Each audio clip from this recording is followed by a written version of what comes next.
देख रहे हैं सत्यता भारत न्यूज, चमक सच्चाई की। 2024 में लोकसभा का चुनाव होने को लेकर बिहार में मौसम बिगड़ने लगा है। प्रदेश स्तर से आरजेडी के नेताओं का जिले से लेकर प्रखंडों तक दौरा जारी है। होने वाले 2024 में चुनावी त्योहार को लेकर राजनीतिज्ञों के चेहरे पर अलग सी खुशियां देखी जा रही हैं। सभी राजनीतिक दल के पार्टी इस चुनावी त्योहार में हिस्सा लेने का बेसब्री से इंतजार कर रहे हैं। सब अपने अपने राजनीतिक दल की पार्टियों के जनता के सामने गुणगान कर रहे हैं। इस चुनावी त्योहार को लेकर बिहार के राजनीति में भी बिजली के 440 वोल्ट का करंट राजनीतिज्ञों में देखा जा रहा है। राजनीतिज्ञों में होने वाले चुनाव को लेकर कुछ अलग सा ऊर्जा देखा जा रहा है। यही कारण है कि आरजेडी की सेना लालू यादव के बेटे तेजस्वी यादव के नेतृत्व में चुनाव लड़ने के लिए कमर कस ली है। आरजेडी के प्रदेश के नेताओं ने बिहार के हर जिले प्रखंड से लेकर पंचायत तक पार्टी को धारदार और मजबूती करने के लिए दौरा करना शुरू कर दिया है। इस दौरा में बिहार के आरजेडी के प्रदेश अल्पसंख्यक अध्यक्ष डॉक्टर अनवर आलम बिहार के मिर्चाबाड़ी स्थित जगबंधु अधिकारी भवन में पहुंचकर आरजेडी के जिला अध्यक्ष इशरत परवीन के नेतृत्व में कई लोगों को सदस्यता ग्रहण करने के साथ कार्यकर्ता सम्मेलन का आयोजन किया गया। सभी पार्टी के वरिष्ठ नेताओं ने आरजेडी के प्रदेश अल्पसंख्यक अध्यक्ष को फूल माला पहनाकर बुके देकर जोरदार तरीके से सम्मानित किया। आरजेडी के प्रदेश अल्पसंख्यक अध्यक्ष ने पत्रकारों को कहा कि आरजेडी बिहार के हर जिले प्रखंड से लेकर पंचायत तक पार्टी को धारदार बनाने के लिए जमीनी स्तर से मजबूती बनाने के लिए काम कर रही है, ताकि होने वाले लोकसभा चुनाव में आरजेडी भारी अंतर से जीत दर्ज कर लोकसभा का सीट लाकर केंद्र में सरकार बनाने का बिहार का नाम अव्वल स्थान पर आए। सरकार का नेतृत्व अगर राजद के हाथों में रहेगा तो बिहार में विकास की गंगा बहना शुरू हो जाएगा। फिलहाल तत्काल केंद्र सरकार में किसकी सरकार है एवं बिहार को किस तरह विपक्ष पीछे धकेलना चाहती है, ये बात जनता से छिपी हुई नहीं है। दौरे पर है क्या कुछ मकसद है?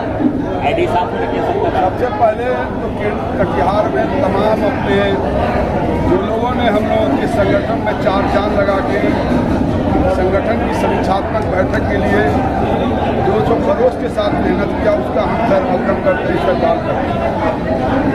मकसद मेरा ये है कि हम लालू यादव और भाई तेजस्वी यादव राजद परिवार के एक सिपाही हैं और सिपाही होने के नाते हमें जो जिम्मेवारी, हम पर जो भरोसा, हम पर जो यकीन करके लालू यादव ने प्रदेश अध्यक्ष बनाने का काम किया है भाई तेजस्वी जी ने, उसको हम कैसे संगठन को प्रखंड से लेकर पंचायत तक पहुंचाएं, ये मेरी सोच है और उसी सोच के तहत हम जो है यहाँ लोगों के बीच में आज लोग जो है स्वागत किए लोगों को जो है सदस्यता ग्रहण दिलाई गई है, क्या देखिए सदस्यता जो उसी समुदाय के लोगों को और भी साथियों को दी गई या सम्मानित किया गया, उसके लिए अपने तमाम आयोजक साथियों का, खास करके जिला की अध्यक्ष है नुसरत परवीन जी, भाई जो है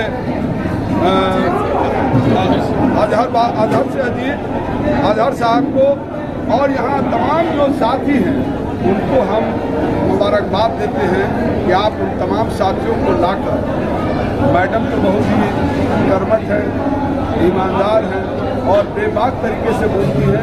आज के वक्त के हालात से ऐसे हम लोग की मोहतरमा जो अध्यक्ष होना ये फख्र की बात है, इसलिए अपनी पार्टी की तरफ से, तमाम लोगों की तरफ से इनको हम सैल्यूट करते हैं, अभिनंदन करते हैं, स्वागत करते हैं।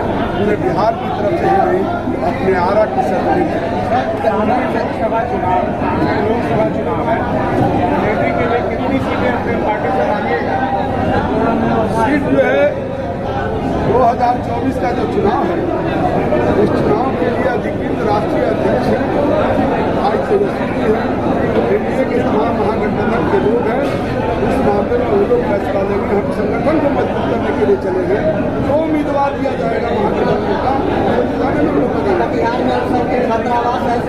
जर्जर है, इसके लिए क्या कुछ करेगी अल्पसंख्यक छात्रावास जो है लालू यादव ने ही बनवाया है और अभी हम लोग सरकार में हैं पूरी ताकत के साथ। अल्पसंख्यक छात्रावास ही नहीं, आज भवन को देखिए लालू यादव ने बनाया, आपको अल्पसंख्यक आयोग बना लालू यादव ने बनाया, आज विधानसभा की कमेटी में जो विधानसभा की कमेटी जो बनी वो तमाम जो है राजद परिवार ने ही बनाया। जब सरकार में आई तो हम लोग अल्पसंख्यक समुदाय हमारे रीढ़ की तरह है और उसको मजबूत करने के लिए हम तमाम लोग गांव-गांव, चट्टी-चट्टी, पंचायत तक तमाम अध्यक्ष के साथ हम लोग जाने का काम करेंगे और जिसको अध्यक्ष को जिम्मेवारी दिया जाएगा उस अध्यक्ष को एक मुखौटा के रूप में नहीं, एक सशक्त तरीके से काम करने के लिए दिया जाएगा, नहीं तो एक दिन को अध्यक्ष नहीं हो सकता। कटिहार दौरे पर है, क्या कुछ कहेंगे?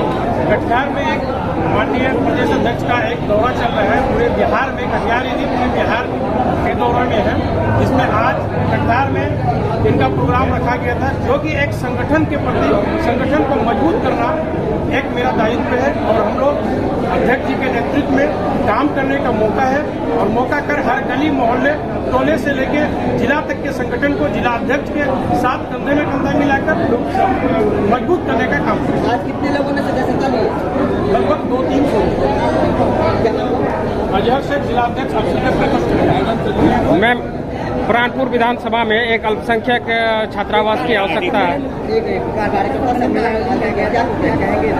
आज अल्पसंख्यक प्रकोष्ठ के द्वारा प्रदेश के हमारे अल्पसंख्यक के प्रदेश अध्यक्ष डॉक्टर अनवर आलम साहब आज आए हैं। पूरे प्रदेश में इस बार जो भी प्रकोष्ठ प्रदेश से राष्ट्रीय अध्यक्ष ने बनाया है, प्रदेश अध्यक्ष जगदानंद बाबू ने बनाया है, हमारे उप मुख्यमंत्री तेजस्वी यादव जी ने बनाया है, उनको धारदार बनाने के लिए सभी प्रदेश अध्यक्ष हर जिला का दौरा कर रहे हैं और ये इसी के तहत आज हमारे अल्पसंख्यक के प्रदेश अध्यक्ष आए हैं और संगठन को और धारदार कैसे अल्पसंख्यक के प्रकोष्ठ का बने इसके लिए प्रयास में हम लोग हैं और हम लोग का संगठन पूरी तरह से स्थिरतापूर्वक काम करेगी आने वाले 24 में भी 25 में भी। और आज का जो कार्यक्रम है वो कार्यकर्ता सम्मेलन और हमारा आपस में कहाँ तक पंचायतों में विस्तार हुआ, बूथों तक विस्तार किस प्रकार हुआ, उन सब मुद्दों पर आज का ये कार्यकर्ता सम्मेलन है। तो वहीं दूसरी तरफ बिहार की राजनीति उस समय गरमाया जब बिहार के पूर्व उप मुख्यमंत्री तारकेश्वर प्रसाद ने बिहार में हो रहे आपराधिक घटना को लेकर बिहार सरकार पर सवालिया निशान खड़ा कर दिया। पूर्व उप मुख्यमंत्री तारकेश्वर प्रसाद का कहना है कि नीतीश कुमार के शासनकाल में गठबंधन में रहे राजद के उप मुख्यमंत्री तेजस्वी के हवाले अपराधियों को कर दिया गया है ताकि रिमोट सिस्टम की तरह अपराधी बिहार में आपराधिक घटना को अंजाम दे सके, जिस कारण अपराधी बेलगाम होते जा रहे हैं और लगातार आपराधिक घटना को अंजाम बिहार में घटित हो रहा है। आगे कहा कि बिहार पुलिस इन सभी घटनाओं को रोकने में असमर्थ दिख रही है। बिहार में कानून का नेतृत्व कर रहे डीजीपी भट्टी आपराधिक घटना रोकने में नाकाम दिख रहे हैं। शराबबंदी को लेकर कहा कि बिहार में धड़ल्ले से शराब की तस्करी हो ही रही है एवं लोग शराब का सेवन आसानी से कर ही रहे हैं। शराबबंदी का कानून बिहार में लागू करना बस एकमात्र दिखावा रह गया है। बिहार सरकार के मंत्री द्वारा हिंदू समाज में सनातन धर्म पर टिप्पणी करने पर पूर्व उप मुख्यमंत्री तारकिशोर प्रसाद ने दुख जाहिर किया। कहा कि सनातन धर्म में रहकर सनातन धर्म को अपमानित करना बहुत ही दुर्भाग्यपूर्ण है। बिहार के हालात को लेकर कहा कि बिहार में भ्रष्टाचार अराजकता इस कदर बड़ी है जिसे रोकने में बिहार सरकार पूर्ण तरीके से असफल दिखाई दे रहा है। बीजेपी के कार्यकर्ताओं के ऊपर पुलिस द्वारा लाठी बरसाने को लेकर पूर्व उप मुख्यमंत्री तारकिशोर प्रसाद ने कहा कि बीजेपी के प्रदेश अध्यक्ष सम्राट चौधरी बीजेपी के सभी नेतागण राज्यपाल से मिलकर इन सभी मुद्दों को लेकर ज्ञापन देकर अवगत कराएंगे। फिलहाल जो भी हो, आने वाले चुनाव को लेकर मौसम बिगड़ने लगा है। अब सभी दर्शकों को सुनाते हैं पूर्व उप मुख्यमंत्री तारकेश्वर प्रसाद व बीजेपी के वरिष्ठ नेता प्रेस कॉन्फ्रेंस के माध्यम से पत्रकारों को क्या कहा है, देखिए रिपोर्ट में। आलमगीर की रिपोर्ट। बिहार में महागठबंधन सरकार ने अपना 1 वर्ष का कार्यकाल पूरा किया और विगत 1 वर्ष के कार्यकाल को देखेंगे तो आंकड़ों से बहुत स्पष्ट है कि प्रत्येक दिन औसत 10 लोगों की हत्याएं राज्य में हुई है और राज्य पूरी तरह अपराधियों के चंगुल में चला गया। ऐसा कोई दिन नहीं है जिस दिन की हत्या नहीं हो रही हो, किसी महिला के साथ, लड़कियों के साथ बलात्कार नहीं हो रहा हो। कोई ऐसा दिन नहीं है जिस दिन बैंकों की लूट नहीं हो रही हो। और इसके साथ साथ जब आप नजर डालेंगे कि यह सरकार 10 लाख नौकरी का वादा करके आई और किस प्रकार से शिक्षकों को छला गया।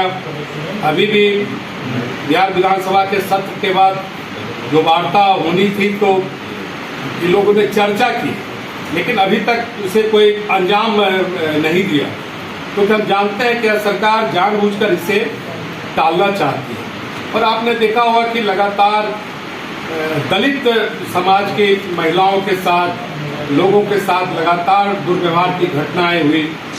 बेगूसराय में हुई है और भी जितने करीब कई महत्वपूर्ण स्थानों पर दलित समाज के लोगों के साथ दुर्व्यवहार हुआ है। और इस सरकार से जब भी लोकतांत्रिक तरीके से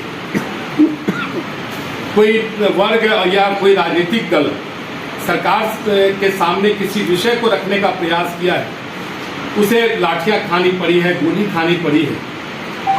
आपने देखा होगा कि किस प्रकार से शिक्षकों पर लाठियां बरसाई होगी। आपने देखा होगा कि किस प्रकार से जो सेविका सहायिका है उसे डाकुंगला चौक पर घसीटा गया, उसे पीटा गया।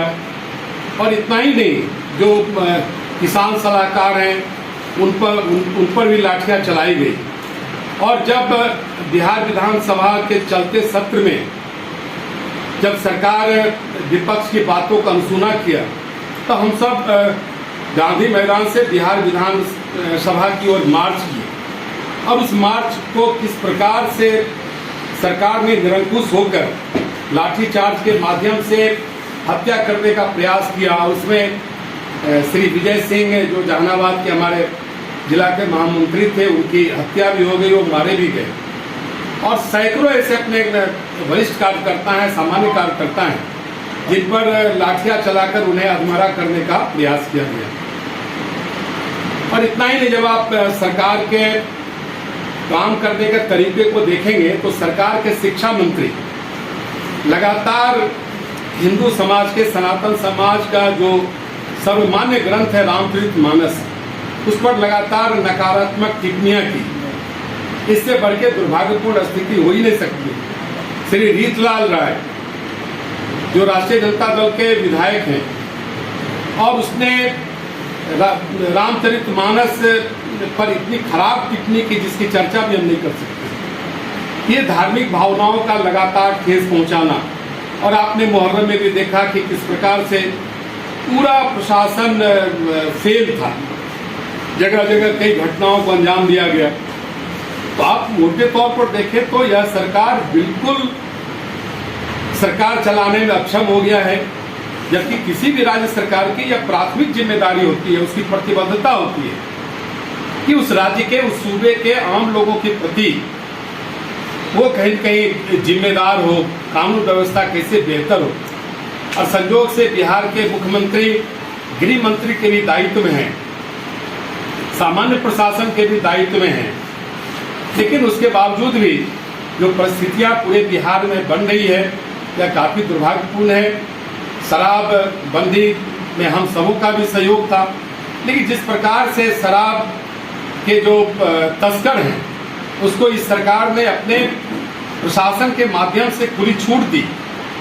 सिवान में, मसरक में सैकड़ों लोग मारे गए और आज पुलिस का काम सिर्फ शराब माफियाओं के साथ सांठगांठ करके उन्हें तस्करी के लिए बढ़ावा देना। लेकिन जो मूल काम पुलिस का है कि कानून व्यवस्था को बेहतर करेंगे, इस दायित्व से जो पुलिस प्रशासन है बिल्कुल अलग हो चुका है। जो यहाँ के पुलिस डीजीपी हैं वो भी आप असमर्थता व्यक्त कर रहे हैं, वो भी नहीं है, दिख भी नहीं रहे हैं, उनका कोई बयान भी नहीं आ रहा है। गृह मंत्री के रूप में श्री नीतीश कुमार जी का कोई आधिकारिक बयान नहीं आता है। और इसका कारण है कि यह सरकार ऐसे गिरोह के चंगुल में चली गई है जो 2005 के पहले जो विगत 15 वर्षों में पूरे बिहार की जो परिस्थितियां बनी थी, उस चंगुल में जाने के बाद जो इसके माननीय मुख्यमंत्री हैं वो बिल्कुल असहाय हो गए, क्योंकि उन्हें प्रधानमंत्री बनना है, जिनके उप मुख्यमंत्री हैं उन्हें मुख्यमंत्री बनना है। श्री लालू प्रसाद जी इस समीकरण के लिए लगातार प्रयास कर रहे हैं और जो बिहार के मुख्यमंत्री हैं वो लगातार राजनीतिक पर्यटन करके विपक्षी एकता के नाम पर पूरे बिहार को वो अपराधियों के हवाले कर दिए हैं, राष्ट्रीय जनता दल के हवाले कर दिए हैं। और राष्ट्रीय जनता दल के बढ़ावा देने के कारण आज जो अपराधी तत्व हैं उनका मनोबल बढ़ा है। ये पूरे बिहार की स्थिति है। पूरा बिहार आज जल रहा है अपराधियों के तांडव से, लेकिन सरकार सोई हुई है। इस सरकार को रहने का एक भी अधिकार नहीं है। यही हम इस प्रेस कॉन्फ्रेंस के माध्यम से आपको कहना चाहते हैं। लगभग 1 साल बिहार की सरकार को हो गया है, महागठबंधन की सरकार को, और उसमें जिस तरीके की हालत है, लगभग 100 हत्याएं तो कटिहार जिले में हुई है 1 साल की। विभिन्न क्षेत्रों में विभिन्न राजनीतिक दल के व्यक्तियों की हत्या हुई है और लगातार, और जिस तरीके से बैंक को लूटा जा रहा है, जिस तरीके से आम जनों का जीना मुहाल है, ये महागठबंधन सरकार जब से आई है, मुख्यमंत्री नीतीश कुमार जी जिस वोट के साथ एनडीए से चुनाव जीत के 2020 में आए थे, जिस तरीके से लोगों के साथ धोखा किया उन्होंने, और 1 साल से लगातार महागठबंधन की सरकार में लोगों का जीना मुहाल है। ये सरकार को जाना चाहिए। भारतीय जनता पार्टी के जो लोग हैं, हमारे जो साथी हैं, सभी लोग मिलकर सरकार को उखाड़ फेंकने का काम करेंगे और 2024 में आदरणीय प्रधानमंत्री जी के नेतृत्व में दोबारा सरकार बनेगी और 2025 में बिहार में भी बदलाव होगा, क्योंकि लोगों ने मन बना लिया है। ये सरकार जिस तरीके से मनमाने ढंग से काम कर रही है, लोगों का जीना मुहाल है, लोग बेखौफ है, मतलब एकदम खौफ ज़्यादा है कि कैसे क्या जीना मुश्किल है। ये सरकार को जाना चाहिए। लोग चिंतित हैं, लोगों की जान माल की रक्षा सरकार नहीं कर पा रही है। भारतीय जनता पार्टी मांग करती है, आदरणीय राज्यपाल को भी ज्ञापन दिया गया, राज्यपाल महोदय इस पर विचार करें और ये सरकार को विदाई होनी चाहिए। आप लोग को यहाँ आग्रह करके बुलाया गया है, जैसा कि आप लोग को ज्ञात है, बिहार की जो ये महागठबंधन की सरकार बनी उसका 1 साल पूर्ण हुआ अभी 2 दिन 3 दिन पहले।